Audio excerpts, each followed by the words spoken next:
welcome back to Whisky Whims with me, Stuart. Today we've got a sample review. This was given to me by Ryan, who's a friend, and he's also the co-creator of, or co-founder of the Drammers in Edinburgh, an Edinburgh kind of based whisky group. And he gave me this during a whisky tasting with the Whisky Baron that they had hosted at the Belfry. So I actually wanted a bottle of this.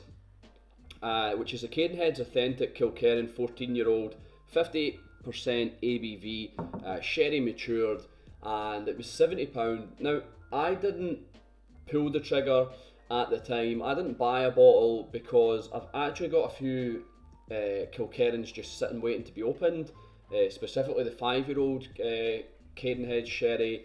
There's a couple warehouse tasting 20CLs.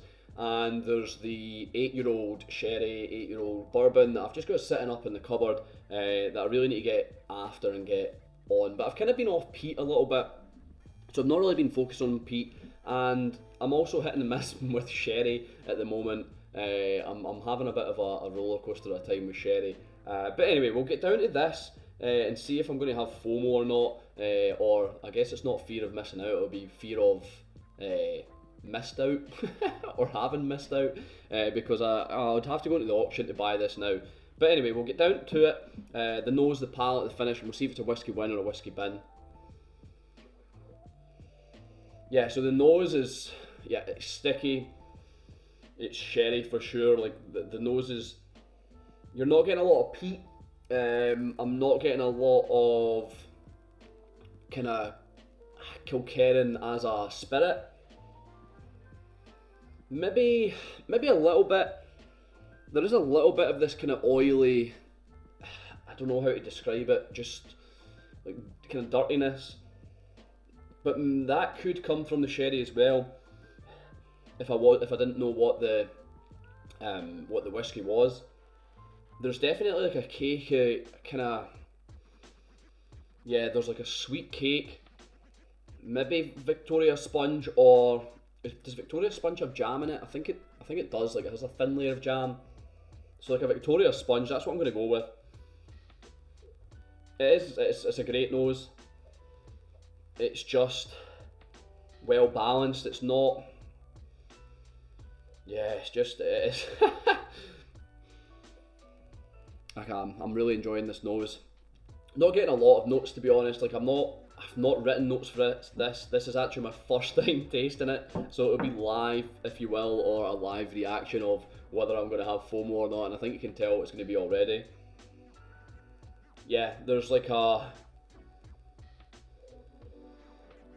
it's so spongy, it's very cakey. I was going to say red velvet, but I feel that's more like cherry, more fruit forward. This is definitely Victoria sponge. There's a really soft like herb smell, really subtle. I'm not sure which herb it is because it's just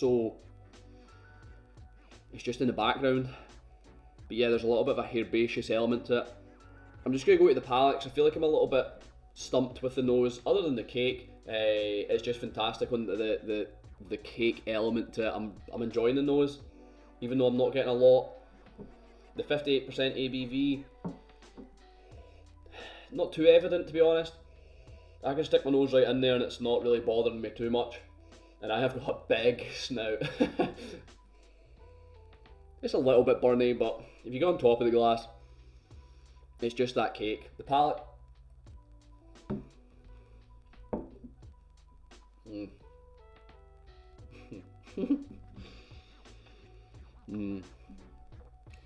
I love Kilkerran and sherry. Sherry or port. I mean, I like it in bourbon, it's fine in bourbon. In fact, I do love it in bourbon. I just love Kilkerran. Oh, it's strong, but it's approachable. It's not. It's just it's letting you know it's there. It's not knocking you off your seat. It's just showing that it's got that strength.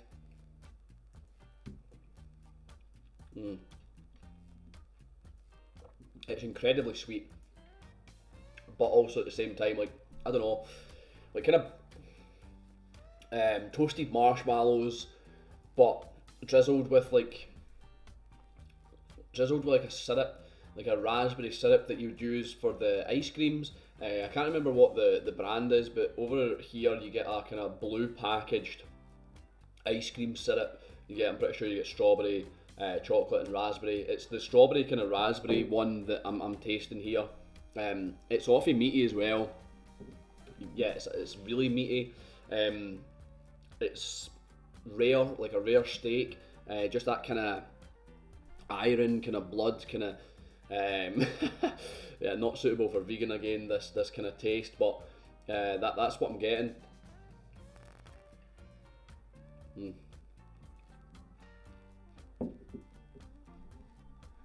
Yeah, it's great. It really is, and it's just Kilkerran, like a proper good heavy spirit. It's quite filthy in the mouth. That's how I would describe it. I think it is quite a filthy whiskey. The peat obviously adding to this kind of dirtiness as well. What else are we getting? There's like atypical sherry notes. Definitely kind of cloves, maybe some cinnamon.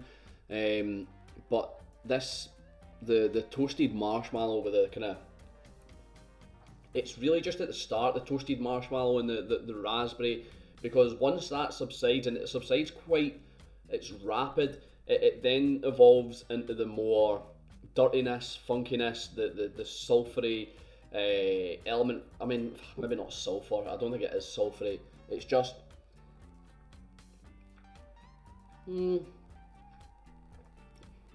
there is a touch sulphur. I'm going to say it, there is a little bit of sulphur, but it's just like that kind of, I think it's a common taste in like a butcher's table, a butcher's counter, like just where they've been cutting up the meat, the steak. Yeah, I'm gutted.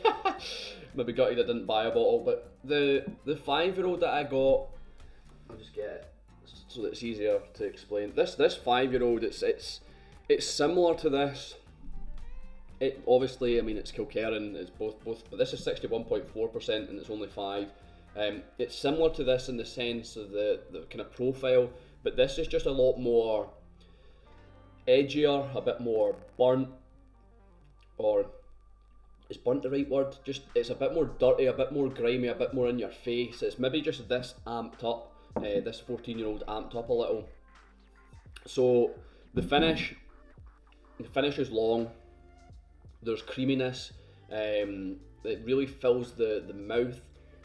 It's like just a damp, kind of mossy, or maybe not mossy, but like mouldy. It just reminds me, and it's maybe more of a subliminal thing or a subconscious thing, but when we were at the Kilkerran warehouse tasting, actually in the warehouse there was a mouldy growth that was gooey, oozing, and it was just fantastic to see it in the warehouse. It was obviously from the maturation of the whiskey, so nothing to put you off, but just that smell of the damp warehouse and that kind of mould there residing there.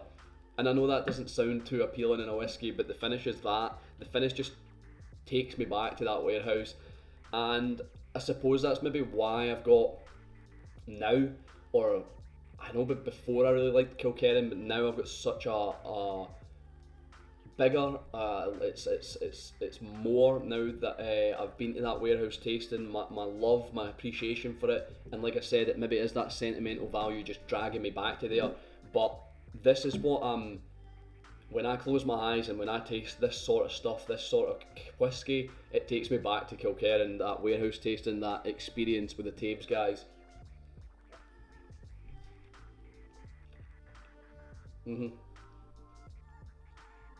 It's just the way it's beautiful.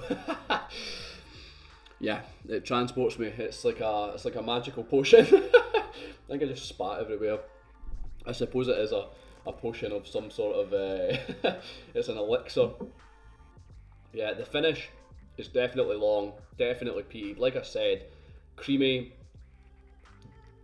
dunnage, danky, stanky, whatever you want, just fusty, and also prunes, raisins, that kind of sherry stuff just goes along with it. Just chewy, sticky in your mouth, and it transports you. Yeah, Ryan, thanks a lot for this sample. I am a little bit gutted I missed out. I mean, I say I'm gutted, I'm glad I've tried it. I probably won't necessarily search for a bottle because I don't need it, but it's good to know that it's what it's like. So we'll get down to the rating and see if it's a whiskey win or a whiskey bin. I think you know what it's going to be. And sentiment and memories play a lot in whiskey, and reviewing whiskey can somewhat be subjective, I suppose. It should be objective, but when this sort of scenario happens, when you're transported, it is pretty subjective, but I still rating this objectively, out with sentiment and what this does to me. This is a fantastic whiskey. I mean, I've had some whiskies that are bad and objectively are bad, and people who say otherwise are lying. Anyway, so if you're new here, how I rate my whiskies on 3 factors. Would I buy it again? Do I think it's worth it? And would I recommend it? So would I buy this again? I haven't bought it, and now that I've tried it, I'm happy, I'm content, so I wouldn't buy it again. There's no need for me. I've got Kilkerran, I've got a stock of Kilkerran that I can open when I want, when I need to. So this is fine. I've tried it. I'm happy with that. Would I recommend it? Yeah.